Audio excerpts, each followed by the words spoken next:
Well, hello and welcome back to the Tao Manifesting Tarot. This is the audio edition. And the reason we do the audio edition is because we want to cut down on the visual distractions. Visual distractions take away from the manifesting experience. And the reason is very simple. When you are looking at any screen, two-dimensional screen, could be a desktop, laptop, smartphone, maybe even your television. 2 dimensions means automatically you are a spectator, not a participator. And if we're doing manifesting, you have to be in a participation mode. Easy for me to say. So, what I do is have this one picture up on the screen for the next 12 minutes. Okay? This one picture. Many people close their eyes, get into kind of a semi-meditative state. That blocks out all visual distractions, and they let their mind create the pictures. My job is to inspire you. If I can inspire you, that will help you to manifest. That's the whole point of this. So the interpretations of the cards are a little bit different as well, because we are coming from a singular perspective. You're manifesting. Okay? You are number one, most important, but not in a narcissistic way, in a very positive, productive way. So here we go. You see 2 rows, the middle cards in the bottom row and top row, most significant. We begin with the bottom middle card, end with the upper middle card. So here we go. Middle card up front. Peace. That word, that concept is so undervalued, it's amazing. Now, the fact of the matter is we all try to live in that state of peace, tranquility, calmness. Because when you are at peace, you are at rest, you are joyful, you are positive, all the best comes out from that one idea, peace.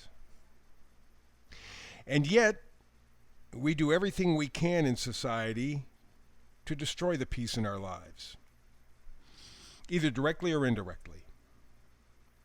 We buy into a predatory system that has us spending more money than we have, thinking that we're going to find peace there. We let them decide whatever they're going to do with us, whether it's to our benefit or not, and most often it is not to our benefit. That should be obvious by now. And we're disappointed that we can't find peace. Well, we're doing what they're telling us. Why can't they just leave us alone? Because they're doing they're telling you what to do. You're doing it. They're going to keep doing the same thing. You have no peace. You have no tranquility in your life. Peace might be the most important thing that you can have in your life. More important than love, more important than health, more important certainly than money. Money does not bring peace, brings quite the opposite. Spend some time, if you ever could, with a billionaire. They are the least peaceful people you've ever been into, because they're always worried about everybody taking it. I got to grab, got to go, got to make them, got to get it. Not peaceful at all.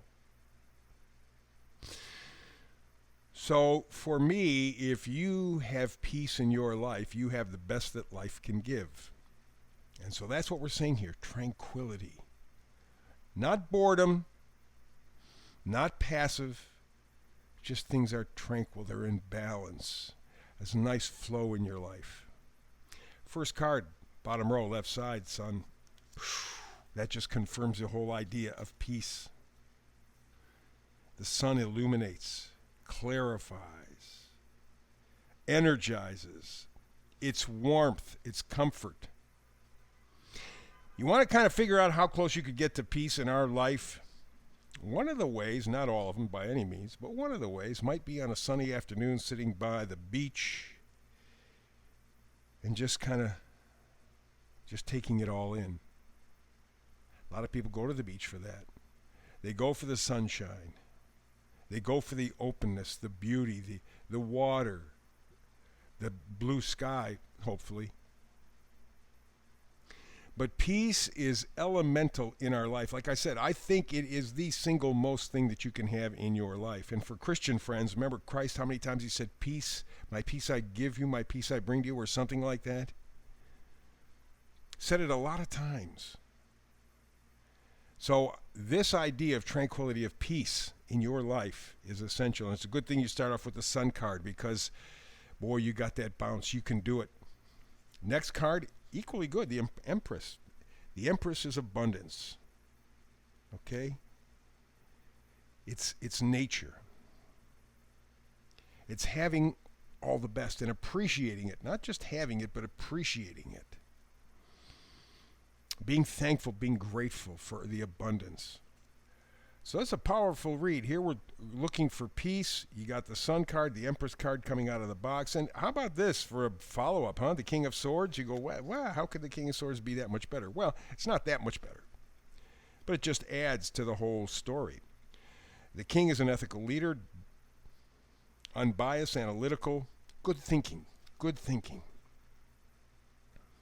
So that may be a step towards the Sun energy, warmth.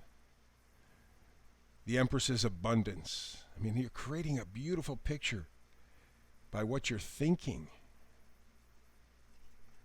And what may help the situation, or in fact may be the result of the situation, is the Hangman, the last card on the bottom row. Hangman means that you're seeing things from a very different perspective. You're choosing to, or maybe you're being forced to. Either way, take a look around. You get the Hangman, you're getting a new perspective. You're evaluating. How can I get to this tranquility in my life? How can I have peace in my life? And so it's going to require a different point of view. And for some people, that's uncomfortable. I mean, you take a look at the Hangman, by definition, he's hanging, by his feet. Head is below. That's not a comfortable position. So the odds are that you're going to have to look at something in a way that really isn't all that comfortable for you. Maybe you accept the fact that you've been believing all the baloney that they've been telling you over the past 3 years. Maybe you've been telling yourself, because I was so scared, I lied to myself, searching for peace and moving away from peace. That's an uncomfortable position. Mark Twain said it's easier to fool somebody than to convince them they have been fooled. It's ego. No, I wouldn't let that happen. They couldn't fool me. Oh, yeah, they did. In fact, they've been doing it all your life. You didn't even know it until the last few years. Yeah, well, you can't prove that by me. Mark Twain was right. And that's where the Hangman energy becomes uncomfortable, because you have to flip it. Take a look. Maybe you have been, wittingly or unwittingly, your own worst enemy. Let's go to the second row. Here we have 3 Pentacle cards back to back to back to back to back. Interesting. 7 of Pentacles. 7 of Pentacles essentially means you're kind of taking a look at your values. What has your value system been up to this point? Have your value systems brought you peace? If they haven't, you got to work on them. That's the 8 of Pentacles.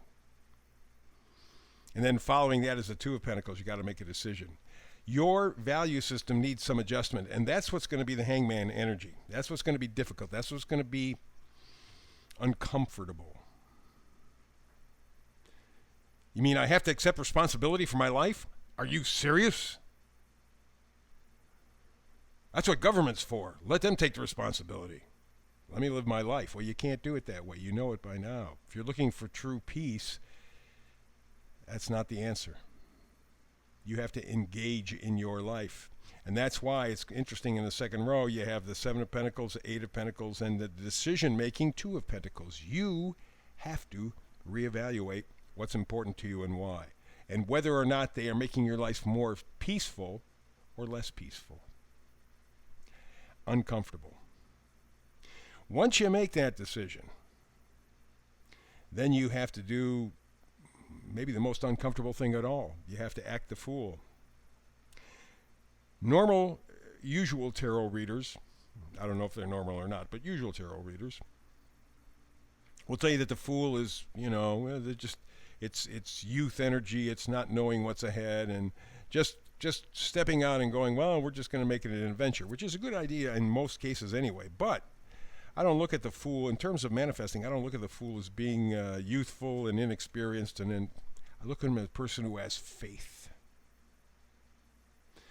A person who has faith will act the fool. In other words, they'll step out of the boundaries. They'll go to where it's uncomfortable for them and for the people around them. Not for ego, but for truth, or in this case, for peace, for tranquility. They will step out believing that they will find their peace. Difficult position. Boy, you put the hangman in one reading and then you put the fool in the other. There's going to be some discomfort. It's not going to be easy, but thankfully, you have the Sun, you got the Empress, you got the King of Swords, you got the energy to find some level of peace in your life. And the final card is in the middle, up top. It's the vice versa card. It is the Six of Wands. It is victory. Success within reach.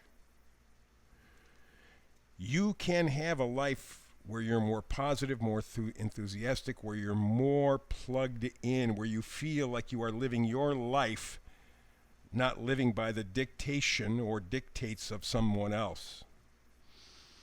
15-minute cities. You can't eat meat. You have to be vaxxed. You have to... That's not going to give you peace. You know that by now if you're going to be honest with yourself, and that's the journey, being honest with yourself. If you do that, though, you can make the transition and get closer to having a peaceful, productive life. Six of Wands says yes. The Sun card says yes. The Empress card says yes. Even the Hangman and the Fool say yes, but you have to make the effort. You have to go after the peace. You have to get involved in your life, your choices. But you can do it. So that's the reading for today. We'll be back tomorrow with another manifesting reading. We're going to do the weekend edition. It's the Tao Trifecta, where I take a look at the energies for the week ahead with health, wealth, and happiness. We'll see what kind of frequency, what kind of vibe next week will hold for you in terms of health, wealth, and happiness. That's tomorrow. Hope you're here with me. If not, between now and the next time you and I have a chance to do tarot together, always peace and blessings. And please, every day, even if it's in a small way, do something inspired.